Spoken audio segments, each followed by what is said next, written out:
Salut tout le monde, c'est Fudo. Aujourd'hui, on se retrouve pour une nouvelle vidéo deck profile sur le deck Fire King Tree Brigade. Donc voilà, je vais vous présenter ce deck avec ses deux magnifiques cartes. C'est parti. Donc je vous fais cette decklist parce que c'est un deck que je joue en ce moment et c'est un deck que je vais jouer au WCQ d'Epita à Paris. Et donc voilà, je vais jouer ce deck. Je sais pas si je serai amené à changer la decklist, mais je pense que en tout cas, ça sera cette base-là. Je pense qu'elle sera très proche de celle que je jouais au tournoi. On va commencer sans plus attendre avec le main. Donc, bien évidemment, on commence par jouer 3 Ponyx. Donc attendez, je vais cadrer ça. 3 Ponyx parce que on a envie de l'avoir en main. C'est notre starter du deck pour les Fire King. On a envie d'aller chercher le sanctuaire. Donc voilà, le Ponyx en x3, c'est obligatoire. Hop. Ensuite, en x3 aussi, on a notre Kirin. Donc le Kirin, on va le jouer aussi en x3 parce que on veut pas forcément l'avoir en main, même si ça peut aider. Mais le but, c'est de l'envoyer au cimetière avec Guerre Unix et pouvoir pop et SP aussi depuis la main ou depuis le cimetière. Donc voilà, Kirin obligatoire en x3 aussi. En x2, on va jouer Guerre Unix. Donc il faut savoir que moi je le joue en x1, mais j'ai décidé de le jouer en x2 parce que ça m'arrive beaucoup de fois où soit on me le banne, donc je peux plus rien faire avec, ou soit j'en ai besoin de 2 en fait pour OTK, pour essayer d'en avoir 2 sur le board. C'est toujours bien d'avoir un monstre à 2700 d'attaque pour pouvoir attaquer quoi. Donc voilà, en x2 je pense que c'est le bon ratio. Au début j'étais vraiment persuadé qu'en x1 c'était le bon, mais je pense qu'avec la méta actuelle, avec Kashtira qui est revenu, il y a aussi Shifter, faut faire attention, donc vaut mieux l'avoir en x2.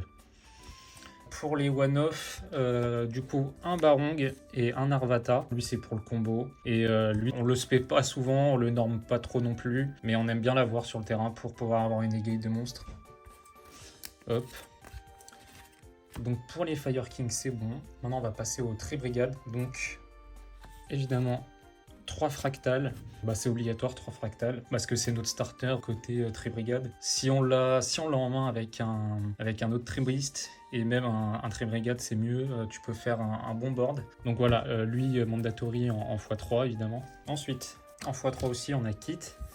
Donc Kit, pour moi, c'est obligatoire de l'avoir en x3, même si on n'aime pas trop l'avoir en main. En fait, c'est un starter un peu du pauvre, si je peux dire ça comme ça, parce que si on l'a en main et qu'on a que ça, on va le norme et on va faire admirage dessus pour l'envoyer au cimetière. Mais c'est pas très opti, mais c'est vraiment qu'on a vraiment rien en main, on a que ça. Mais en x3, c'est quand même bien. Après, c'est vrai peut-être qu'en x2, ça peut être bien, mais on peut le side, je pense qu'on peut le side en vrai, mais vaut mieux l'avoir en x3, surtout avec Kashtira et tout, avec Runic, vaut mieux l'avoir en x3. Nerval en x2, parce que on veut l'avoir dans le deck. Et ça peut arriver qu'on l'ait en main. Et quand on en a en main, on peut pas faire les combos Tree Brigade parce qu'il faut envoyer les monstres Tree Brigade depuis le deck. Et donc vaut mieux l'avoir en x2. Et même des fois ça peut arriver qu'on ait les deux en main. Donc là on est vraiment bloqué. Donc voilà, en x2 je pense que c'est le minimum.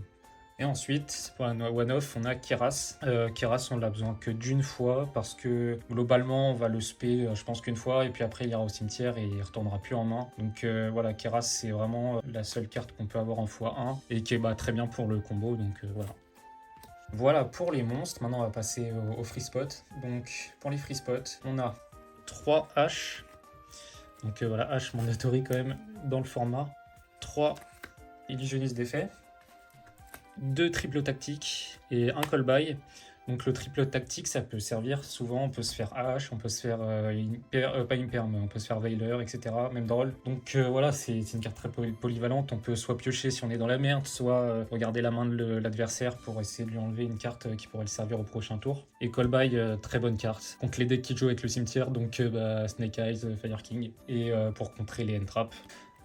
Et enfin, 3 Imperm. Donc les Imperm, très bon, très polyvalent, ça joue depuis la main, depuis le terrain. Donc voilà, écoutez, les free spots, c'est bon.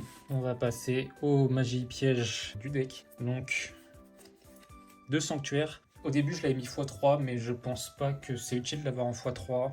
C'est pas une carte que t'as forcé. Tu veux l'avoir en main, mais c'est pas non plus une carte que tu veux en x3 non plus. Donc en x2, c'est bien, en vrai. Parce que dans tous les cas, tu vas l'utiliser qu'une fois, sauf si on te la pop, mais Je pense qu'il n'y a pas besoin de l'avoir en x3. Si tu te retrouves avec 2 sanctuaires en main, c'est un peu chiant. Donc voilà. Et puis du coup, les 2 îles du roi du feu, donc je pense que c'est obligatoire de les avoir en x2, parce qu'en x1, comme j'ai dit, on peut vite se la faire ban, et on en a vraiment besoin pour nos combos, donc vaut mieux l'avoir en x2 quoi. Hop. Ensuite, 3 Tenki. Donc 3 Tenki, c'est bien, c'est pour aller chercher Fractal, pour aller chercher Arvata si on a déjà Fractal. Vaut mieux la prendre en x3 pour maximiser les chances d'avoir Fractal en main.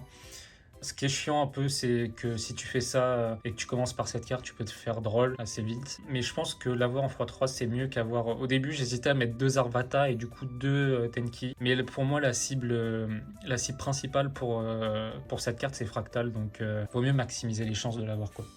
Donc voilà pourquoi je l'ai mis en x3. Et enfin, la pop de Fire King, la brûlure céleste. Cette carte elle est très bonne. On peut arriver avec plusieurs Fire King sur le terrain. Si je sais pas, on a 3 Fire King, et ben on pop 3 sur le terrain, donc c'est vraiment trop fort. Et après, on peut même déclencher des effets, l'effet de Garunix. Donc voilà, très très très bonne carte. Et même d'autres monstres, même Kirin, Arvata, n'importe. Donc voilà, très bonne carte. Et enfin, la révolte. La révolte en x1, ça suffit complètement. On la pose en fait dès le premier tour pour notre combo, donc voilà.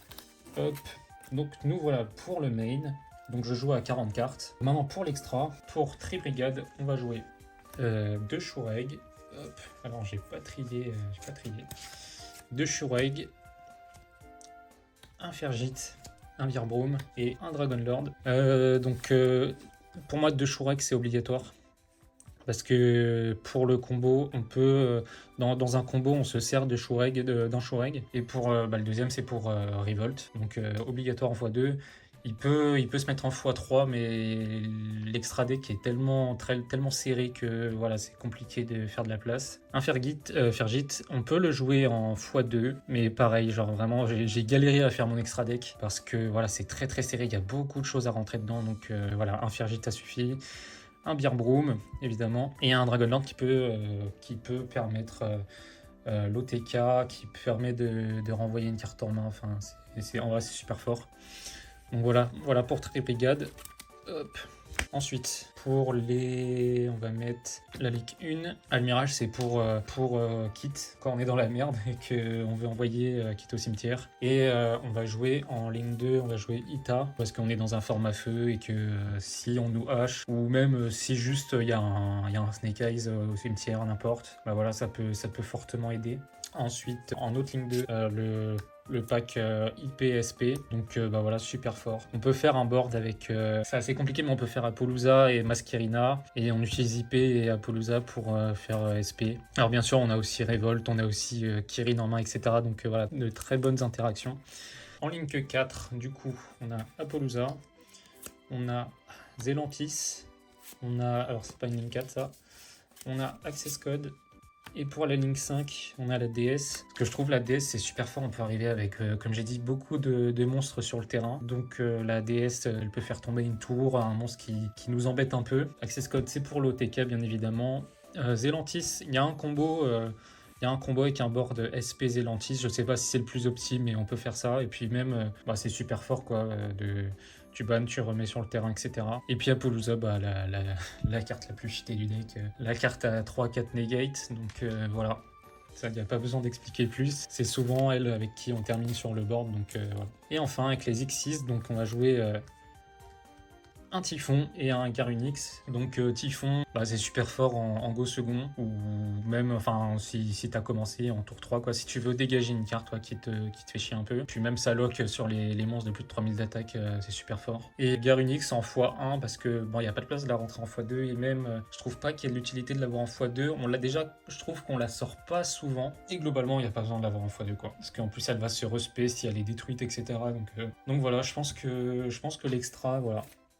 Pour moi, il est bon. Bon, c'est une version qui est pas du tout cheap. C'est une version où il y a SP, mais si vous voulez, à la place d'SP, vous pouvez mettre... alors, je l'ai pas sur moi, mais à la place d'SP, vous pouvez mettre une licorne, par exemple. À la place de Typhon, vous pouvez mettre un Zeus, parce que je pense qu'il est moins cher qu'avant. Vous pouvez mettre même un Phénix du cauchemar, voilà. vous pouvez faire une version un peu budget du deck. J'avais aussi, alors je vais vous montrer une version alternative de l'extra. Alors il manque une carte. En fait, c'est pour mettre le package Itsul. Il faut Itsul, le loup du soleil et Lien Kuribo. On va dire que c'est ça. Ça, c'est Lien Kuribo. Je sais pas par quoi je pourrais le remplacer, honnêtement. Je pense que j'aurais pu le remplacer par la déesse, par Zelantis. Et là, ça devient compliqué. Peut-être Rita. Je ne sais pas. Ouais, non, c'est compliqué, mais je pense que ça aurait été mon choix. Voilà, ça serait le package Itsul, donc il y a des combos très sympas avec. Mais je crois que le problème, c'est que c'est des combos, c'est des 2 cartes combos, donc voilà, il faut pouvoir les sortir. Mais globalement, voilà, ça c'est 2 types d'extra deck. On remplace par ça. Donc c'est à vous de voir. Moi, c'est sûrement ça que... Là, j'hésite en fait. Je sais pas si je vais jouer le package Itsul ou ces cartes-là. Dites-moi en commentaire, c'est quelle version vous préférez. Parce que je pense que la version Itsul, si on a que Ponyx en main et je crois, genre Ravata ou un autre Fire King, on peut sortir le combo Itsul. Si vraiment on est dans la merde, qu'on veut piocher 2, qu'on n'a aucune entrap en main, ça peut être une très bonne alternative. Mais voilà, je suis pas sûr. Dites-moi en commentaire quelle version vous préférez. Voilà. Hop, je vais ranger tout ça. Donc voilà, merci d'avoir regardé cette vidéo. J'espère qu'elle vous a plu, j'espère qu'elle était intéressante. J'espère que pour ceux qui jouent ce deck pourront s'inspirer ou pourront, avec cette decklist, pouvoir améliorer leur deck ou pas. Je dis pas que cette decklist est forte. Honnêtement, je l'ai testé que sur Omega. C'est pour ça que je vais l'utiliser au WCQ. Je vais essayer de faire quelques locaux avec, si j'ai le temps. Mais voilà, globalement, je pense qu'elle est quand même assez bonne. Donc voilà, n'hésitez pas donc à liker cette vidéo, à commenter, à me dire quelle version du deck vous préférez, qu'est-ce qu'il y a à ajouter, voilà. Votre avis finalement sur le deck. N'hésitez pas à la partager la vidéo et aussi à vous abonner bien évidemment si ça vous a plu. J'ai un Instagram, FudoYGO, pareil que mon YouTube. Et puis voilà, moi je vous dis à la prochaine pour une nouvelle vidéo sur ce deck. Je ferai une vidéo combo et une vidéo où je ferai un combat en ligne contre un deck. Donc j'essaierai de faire contre un deck méta quand même pour évaluer la force du deck. Donc voilà, écoutez, je vous dis salut à tous, à une prochaine vidéo. Passez une bonne journée, une bonne soirée. C'est ciao.